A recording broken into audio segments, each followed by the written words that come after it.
Hello students, CBSE board exam class 10th and 12th जैसा कि आप सुनते आ रहे हो लास्ट ईयर से कि 2 बार होने वाला है। तो डेफिनेटली इस बार जो है सीबीएसई ने ड्राफ्ट जारी कर दिया है कि 2 बार जो है वो सीबीएसई के बोर्ड एग्जाम्स होंगे क्लास 10th एंड 12 क्लास 12 2026 से होंगे। ठीक है, यानी कि नेक्स्ट ईयर से 2 बार बोर्ड एग्जाम्स होंगे। सीबीएसई ने साथ में ये भी जारी किया है कि टेंटेटिव डेट शीट क्या होगी, किस किस मंथ में एग्जाम्स होंगे, कितने सब्जेक्ट्स होंगे, कितने बच्चे अप्रोक्सीमेट बैठ सकते हैं उसके अंदर। ठीक है, और कुछ गाइडलाइंस जारी की है, कुछ कंडीशंस हैं, कुछ कंडीशन भी लगाए हैं। उन गाइडलाइंस को, उन कंडीशन को एक एक करके हम लोग जो बेसिकली बेसिक जो गाइडलाइंस है उसकी उसको हम देखेंगे। अब बाकी एक ड्राफ्ट है, ड्राफ्ट को आप खुद भी एक बार पढ़ लीजिएगा, लेकिन उससे पहले कि जो इंपॉर्टेंट पॉइंट्स है वो मैं आपको अभी बताने की कोशिश करता हूँ। हम लोग गूगल पे चलते हैं, गूगल पे सीबीएसई बोर्ड एग्जाम 2026 लिखेंगे आप तो सीधा आपके सामने सबसे पहली वेबसाइट ऐसे ओपन हो जाएगी, draft scheme for 2 examinations in class 10 form. तो ये बेसिकली क्लास 10th का जो ओवरव्यू है उसके हिसाब से मैं आपको फिलहाल बताऊंगा। तो ये पीडीएफ ओपन कर लेते हैं और ड्राफ्ट है, ये सीबीएसई की तरफ से जारी किया हुआ है। आप देख सकते हो, draft scheme for 2 examinations class 10th from 2026। ये कुछ पैराग्राफ से इसको पढ़ लीजिएगा ध्यान से। हम मुद्दे की बात पे चलते हैं। ये आपका 2025 यानी करंट सेशन का ये जो है डेटा है वो आपके सामने है कि क्लास 10 2025 के बारे में आप साफ साफ देख सकते हो यहाँ पर। ये जो है हमारे क्लास 10 यानी इस साल का, ये 2025 का एग्जामिनेशन कब शेड्यूल हो रहा है, 15 फरवरी से, जैसा कि आपको पता है 18 मार्च तक क्लास 10 का एग्जाम फिनिश हो चुका है। स्टूडेंट्स रजिस्टर्ड, कितने स्टूडेंट रजिस्टर हुए, इतने स्टूडेंट रजिस्टर हुए। टोटल ड्यूरेशन ऑफ एग्जामिनेशन यानी टोटल 32 डेज में एग्जाम जो है वो चलेंगे। डेटा है 10th का, क्लास 10th का 2025 का। ऐसी क्लास 12th का 2025 का जो डेटा है वो आपके सामने है कि क्लास 12 जो है वो 15 फरवरी से यानी 15 फरवरी से 4 अप्रैल तक एग्जाम चलेंगे। एक एग्जाम अभी भी जो है जिस दिन में मैं वीडियो बना रहा हूँ उसमें एक एग्जाम अभी भी बाकी क्लास 12 का यानी कि मेन सब्जेक्ट का।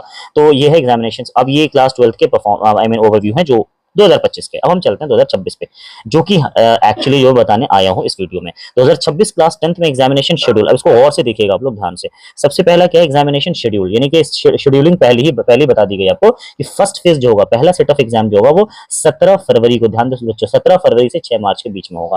यानी पहला फेज 17 फरवरी 17 फेब से 6 मार्च, यानी कि आपको डेट शीट एक तरह से पहले ही पता चल गई कि डेट, टेंटेटिव डेट क्या एग्जाम का। और सेकंड फेज होगा 5 मई से लेकर के 20 मई तक, ये दूसरा फेज होगा। आप देख सकते हो 6 मार्च को एक फेज खत्म होगा और अप्रैल, और ये पूरे अप्रैल का आपको टाइम दिया, एक महीने का टाइम दिया जाएगा लगभग, और उसके बाद सेकंड फेज स्टार्ट हो जाएगा इस एक महीने के बाद ही। स्टूडेंट कितने रजिस्टर्ड हैं, आई मीन कितने रजिस्टर हो सकते हैं या होंगे, वो लगभग आप देख सकते हो 2660000 इतने स्टूडेंट्स अपेयर होने वाले हैं। टोटल ड्यूरेशन ऑफ एग्जाम कितने होंगे, 34 दिन यानी 34 डेज तक, 34 दिन तक एग्जाम चलेंगे। और सब्जेक्ट कितने होंगे, again 84 subjects. Answer booklet evaluated, इतने डिजिट्स में आंसर बुकलेट इवैल्यूएट होंगे। तो ये आपका नेक्स्ट ईयर का जो सबसे इंपॉर्टेंट, जो आज की वीडियो में आप दे रहे हो टाइम, उसके वो इसी के लिए दे रहे थे कि ये चीजें आपको पता होनी चाहिए। इसका आप स्क्रीनशॉट चाहो तो ले लो, अदरवाइज पीडीएफ आप डाउनलोड कर सकते हो जहां से मैंने कराया। ठीक है, अब आप नीचे चलते हैं, कुछ हाइलाइट्स ऑफ प्रपोज्ड स्कीम। जाहिर बात ये स्कीम जब आया है तो कुछ इसके हाइलाइट्स भी होंगे। मैं इसके 2-4 हाइलाइट्स पढ़ के बताता हूं। जैसे कि पहला हाइलाइट आप ध्यान से देख सकते हो, फर्स्ट जो हाइलाइट है, कंडीशन है, class 10th and class 12 examination will begin on the first Tuesday after 15 Feb. 15 फरवरी के बाद पहला जो ट्यूसडे होगा उसमें एग्जाम स्टार्ट होगा। It is expected that in class 10th in 2026 about 26.60 lakh student and in class 12 about 20 lakh students will appear in examination। Estimated strength है examination की। ठीक है, अच्छा, उसके बाद नेक्स्ट आपको देख सकते हो, both the examination will be conducted on the full current syllabus and the next text books, यानी कोई सिलेबस का रिडक्शन नहीं होने वाला, उसी सिलेबस के अकॉर्डिंग होगा। ठीक है, अब बाकी ये सारी चीजें आप देख सकते हैं, except science, math, social science, Hindi, English, rest of the subject are grouped in the following manner. ये इंपॉर्टेंट है हाँ, कि जो साइंस है, मैथ्स है, सोशल साइंस और हिंदी और इंग्लिश, इन मेन सब्जेक्ट के अलावा जो सब्जेक्ट है उसको उन्होंने 2 ग्रुप में बांटा है। 2 ग्रुप में बांटा है, जितने भी इसके सब्जेक्ट, चाहे वो लैंग्वेज हो चाहे वो कोई भी सब्जेक्ट हो, 2 ग्रुप में बांटा है। और regional and foreign languages in 1 group और दूसरा rest of the subject in 1 group. दूसरे सब्जेक्ट को, लैंग्वेज को उन्होंने पहला ग्रुप बना दिया और दूसरा ग्रुप इन्होंने क्या है, दूसरे सब्जेक्ट का बनाया है।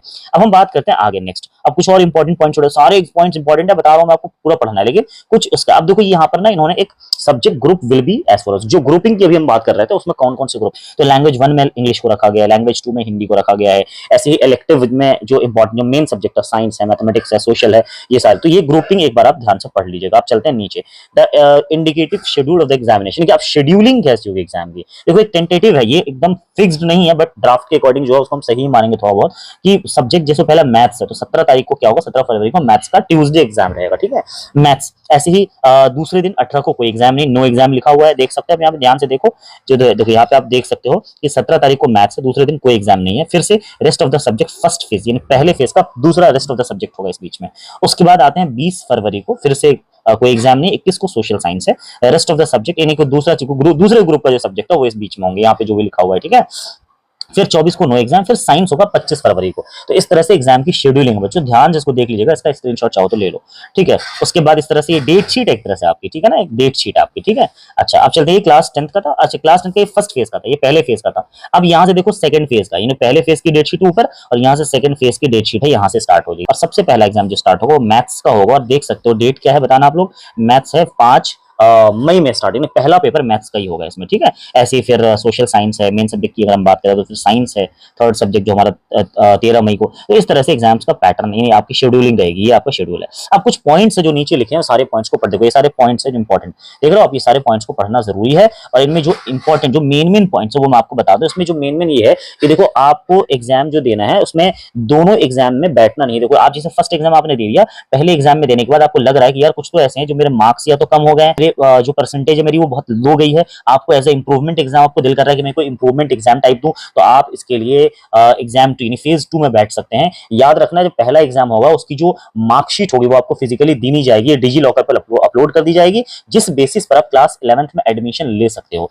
जिस बेसिस पर आप क्लास 11th में एडमिशन ले सकते हो। लेकिन आपका एडमिशन फाइनलाइज नहीं किया जाएगा अगर आप 2 एग्जाम दे रहे हो तो, यानी कि अगर आप दोनों एग्जाम देते हो, सपोज आप फेज 1 फेज 2 देते हो, तो आपका जो एडमिशन फाइनलाइज होगा वो सेकंड एग्जाम के बाद, आपका जो बेस्ट वन काउंट होगा दोनों में से, उस बेस्ट वन के बेसिस पर ही आपका एडमिशन फाइनलाइज किया जाएगा, ठीक है। तो आप चाहो तो फर्स्ट फेज के बाद भी एडमिशन ले सकते हो, अगर आप चाह रहे नहीं फर्स्ट फेज में मेरे अच्छे नंबर आ गए तो आप फर्स्ट फेज के बाद भी आप एडमिशन 11th के लिए प्रिपेयर कर सकते हो, स्टार्ट कर सकते हो, ठीक है।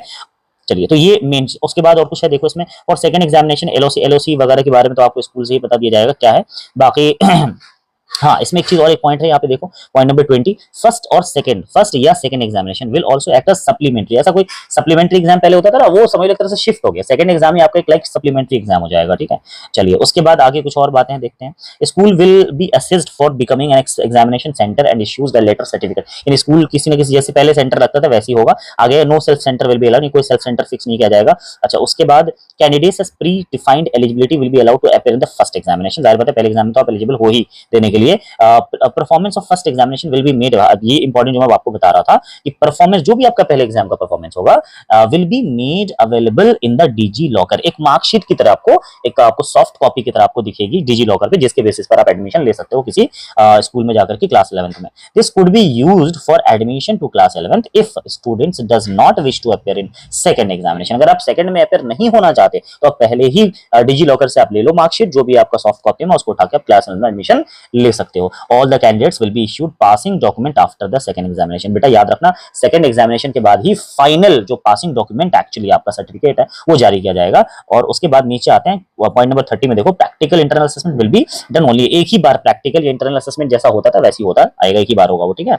अच्छा उसके बाद ये सारी चीजें अच्छा उसके बाद जो है यहाँ पे लिख सकते हो आप कि students not qualified in the first examination could be allowed admission in class 11th and based on the result of the, अगर पहले एग्जाम में मान लो फेल हो गए तो जाहिर सी बात है दूसरा एग्जाम देना पड़ेगा, लेकिन दूसरे आपने मान लो सपोज उसी बीच में किसी 11th में आकर आपने एडमिशन ले लिया कहीं पर सपोज, लेकिन आपको एडमिशन तो दे देंगे लेकिन आपका एडमिशन फाइनलाइज नहीं होगा जब तक कि आप सेकंड एग्जामिनेशन पास नहीं करते हो, ठीक है। तो ये ध्यान रखना है, student qualifying all 5 subject declared as pass, 5 subject में आपको पास होना जरूरी है, ठीक है। ध्यान रखना इसमें एक चीज और कि subject who failed in pass from 1 to 5 subject in first examination will be placed under the improvement category. अगर आप फेल हो जाते हो पहले एग्जाम में तो आपको इंप्रूवमेंट कैटेगरी में रखा जाएगा and will be allowed to appear in second examination, और फिर आपको अलाउ कर दिया जाएगा सेकंड एग्जामिनेशन देने के लिए।